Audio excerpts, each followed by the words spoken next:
So what's going on guys, Kate is here and welcome back to a brand new video. For today I will show you the best Arcanist PVE build in Lost Ark. So in this guide I will show you what abilities and awakening skill you want to get. Then I will explain what are the best engravings, gems and cards to use for endgame content. And then lastly I will show you the best gameplay and even which stats you need to allocate for PvE, so you would be able to get the best results and highest damage possible and much more. So no matter how low or high level or gear score your character is, you can easily use this build and follow the step-by-step guide. So if this sounds interesting to you, then let's get right into it.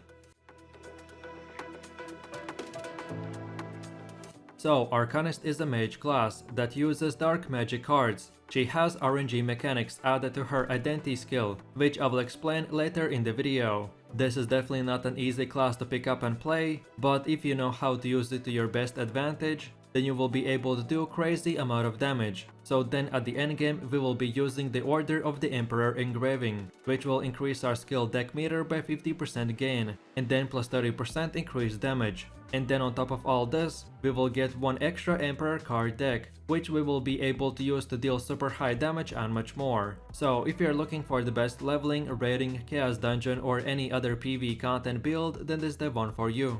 Okay, so now let's move over to the build itself, and these are the skills you want to have. And here at the start I will show you a full endgame build with 414 skill points, but later in the video I will show you the same build but just with 256 points. So this way, no matter if you just started playing this class or if you are already in the late game, you will be able to use this build right from the start. So then for the first ability we have the Evoke, and we use 11 levels to unlock the Quick Draw, Magic Addiction and Overlapping Magic Circle. Then for your gem you want to get the cooldown reduction gem. And then lastly for your rune you want to select the Wealth. Then for the second ability we have the Checkmate, and we use again 11 levels to unlock the Piercing Strike, Concentrated Darkness and Deadline. Then for your gems you want to get both of them, so one for cooldown reduction and the other one for damage increase. And then lastly for your rune you want to select Gale Wind. Then for the next one we have the Dark Resurrection skill, and we use once again 11 levels to unlock the Piercing Strike, Intense Card and Furious Blow. Then for your gem you want to get the cooldown reduction gem. And then lastly for your rune you want to select Focus. Then for the fourth ability we have the Celestial Rain, and we use 12 levels to unlock the Vital Point Strike, Enhanced Strike and Weak Point Detection. Then for your gems you want to get both of them, so one for cooldown reduction and the other one for damage increase. And then lastly for your rune you want to get Focus. Then for the next one we have the Stream of Edge ability, and we want to use 10 levels to unlock the Acceleration Stream, Dark Edge and Perfect Stream. Then for your gems you want to get both of them, so one for cooldown reduction and the second one for damage increase. And then lastly for your rune you want to get Judgment. Then moving over to the next ability, which is Call of Destiny, and we want to use again 10 levels to select the Mind Enhancement, Quick Draw and Chain Attack. Then for your gem you want to get the cooldown reduction gem, and then lastly for your rune you want to get the Quick Recharge. So then for one of the last abilities we have the Return, and we want to use 10 more levels to unlock the Mind Concentration, Concentrated Card and Exposed Darkness. Then for your gems you don't want to select anything, and then for your rune you want to get the Rage. And then for the last and final ability we have the Scratch Dealer, and we use our last 10 levels to unlock the Weakness Exposure, Weak Point Attack and Safety Device. Then for your gems you want to get both of them, so one for cooldown reduction and the other one for damage increase. And then lastly for your rune you want to get the Conviction. Then as well after level 50 for your awakening skill you want to get the Prismatic Mirror. And then on top of all this, focus on equipping as high item level gear as you can. And then at the end game you should have 450 crit and 1350 swiftness. But if you have more or less points than this, then try to have around 70% stats into swiftness and 30% stats into crit. Okay, so then the way I would recommend to upgrade this build is at level 50, you will get around 250 points. So this is how your build should look like, but then by doing more and more endgame content you will get more points. And then at the absolute endgame, this is how your build should look like with all the 414 skill points. So at the start you use the 256 point build, and then by leveling up and completing quests you will get more points. So just keep on improving your skills and getting higher tier runes and gems as well. So then let's move over to the engravings, and you want to get the Order of the Emperor. This engraving will increase our skill deck meter by 50% gain, and then we will get plus 30% increased damage. And on top of all this, we will get an extra Emperor card. So overall from both class engravings, this one will give us the highest damage possible. So then for the second engraving we have the all-out attack, and this will give us casting skill speed and damage increase by 20%. As you can tell, plus 20% damage can hurt, and as we have very high swiftness, so this engraving for this class will be very powerful. Then the next one is called Mass Increase, and this engraving will reduce our attack speed by minus 10%, while in return it will give us plus 18% power. So as we have a lot of swiftness, so we can easily sacrifice 10% for even more damage. Then for the fourth engraving you want to get Adrenaline. This will give us plus 1% attack power for up to 6 seconds for up to 6 stacks. And then when the stacks have reached max, then we will get plus 15% crit rate. So this engraving will give us the ability to do massive amounts of damage at the end of the rotation. Then the next one is called the Raid Captain, and this engraving will increase our outgoing damage by plus 45% from basic movement bonus. As I have already mentioned, we have very high swiftness, so we want to take advantage of it as much as possible. And then for the last engraving we have the Grudge,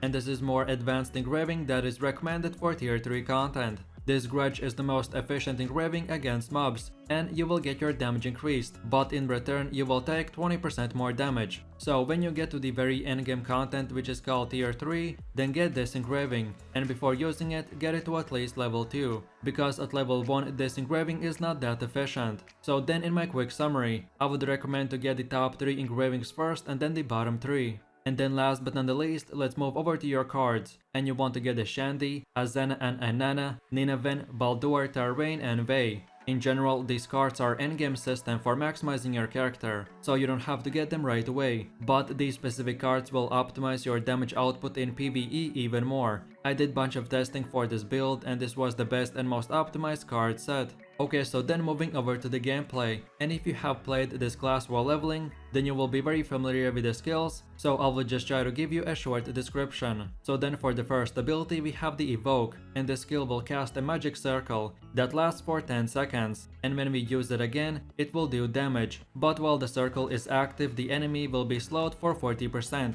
and then after we do damage, he will be poisoned every second, that can stack up to 3 times. Then the next ability is called Checkmate, and this skill will quickly throw cards that each do bunch of damage, and each hit you will increase your damage by plus 5%, and this can stack up to 80%. Then for the next one we have the Dark Resurrection, and this ability will throw cards that summon a demon, which will attack enemies and fear them for up to 3 seconds. And then on top of everything else, because of our tripods, on enemy hit we will get to lower his defenses by 30% and increase our outgoing damage by plus 25%. So that's why we will want to use the skill usually at the beginning of the fight. Then for the next ability we have the Celestial Rain, and this skill will rain down a bunch of cards that do damage, and when the enemies get hit, they will be slammed on the ground and receive stagger. Then the next ability is called Stream of Edge, and this skill will open 2 portals that will attack all enemies in AoE range. When you activate the skill, it will increase your movement speed by 20% for the next 3 seconds, and you will be able to stack your crit up to 15% for another 3 seconds. Then moving over to the next one, which is the Call of Destiny skill, and this will throw a card that does damage and launches enemies in the air. Then for one of our last abilities we have the Return, and this skill will throw a card that does damage, and then we can use it again to do damage twice and slam the enemies on the ground. Then for the last normal ability we have the Scratch Dealer, and this will move our character 7 meters and deal damage. We can use the skill again to strike downwards and deal damage again. This is a great mobility skill that will debuff the enemies as well. And then last but not the least, for your Awakening skill we have the Prismatic Mirror that summons a stack of huge cards that will do damage to the targeted location.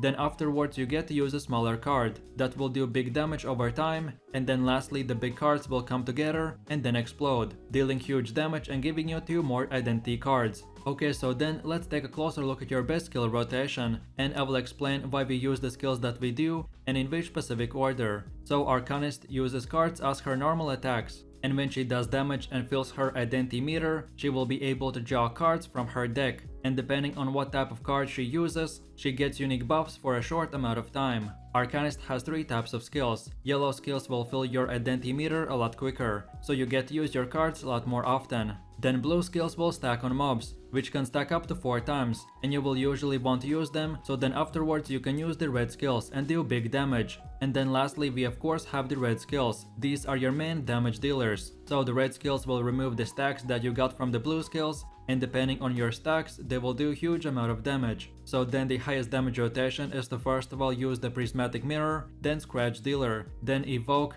then Stream of Edge, then afterwards Dark Resurrection, then Return, then Evoke again, then Checkmate, and then finish it off with the Celestial Rain. So then let's see what we did in this rotation. We first of all use our Awakening skill to get 2 free cards. So then afterwards we press Scratch Dealer 3 times to get attack and movement speed buff. Then we use Evoke once to put a circle on the enemy. Then we use the Stream of Edge to get a crit rate buff. Then we use the Dark Resurrection to deal damage and build our identity. Then we use the Return to get a crit damage buff. Then afterwards we use the Evoke again to detonate the circle that we previously placed on the enemy. Then we want to hold the Checkmate skill until the last shot lands, and this is a back attack, so use it behind the enemy to get increased speed and damage. And then lastly we finish it off with the Celestial Rain that will do huge amount of damage. This is the exact rotation that you want to use, and we want to use all the skills as fast as possible, so our damage buffs from the Return and Stream of Edge doesn't end when we are using our main DPS skills. And then as for using our identity skill, this is a bit more complicated, but in a short summary, you want to read each card's description, and depending on which card you get, you want to use it in different times. Usually what I do is I use the Fortune card to reset Awakening for the second rotation.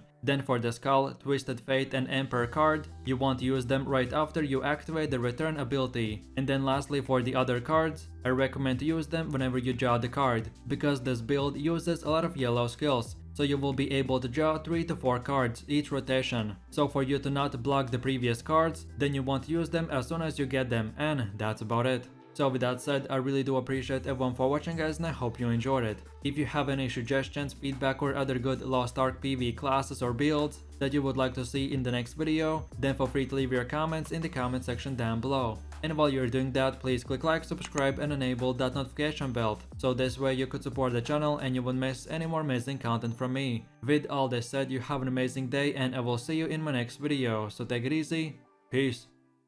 Yo,